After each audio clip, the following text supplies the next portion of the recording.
boyunu eve geldi gelin, hiç neye vurmadı elin, sıvalladı ince telin, bizden utandı gelinimiz, memeden utandı gelinimiz, memeden utandı gelinimiz, bizden utandı gelinimiz, bizden utandı gelinimiz. Gelin baktı maaşımıza, meyletti taş başımıza, and içerek başımıza, 3 ay dolandı gelinimiz, 3 ay dolandı gelinimiz. And içerek başımıza, 3 ay dolandı gelinimiz, memeden utandı gelinimiz, memeden utandı gelinimiz. Evvelce kirko istedi, tufli nobono istedi, restoran kino istedi, çünkü cavandı gelinimiz, çünkü cavandı gelinimiz, memeden utandı gelinimiz, memeden utandı gelinimiz. Atlandı düştü boyu tek,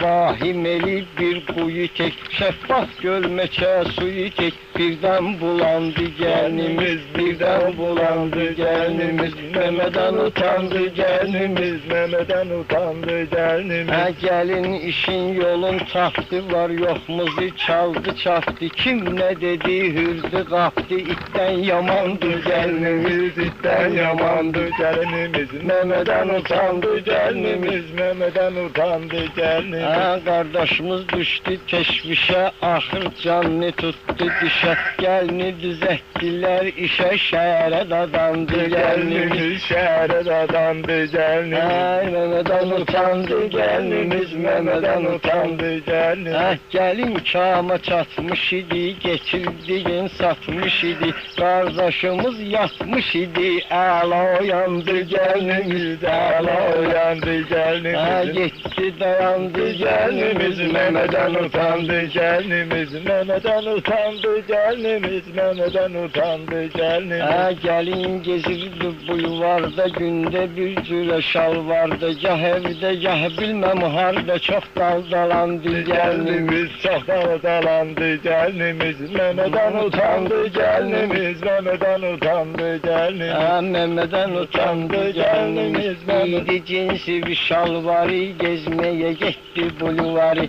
bir gün geldi gece yarı, gördük ki yandı gelinimiz, gördük ki yandı gelinimiz, memeden utandı gelinimiz, memeden utandı gelinimiz. Gelin düştü haldan ala, 30 kilo gitti dala, razot verdik bala bala, her şeyi kandı gelinimiz, her şeyi kandı gelinimiz, memeden utandı gelinimiz. Pudra çeken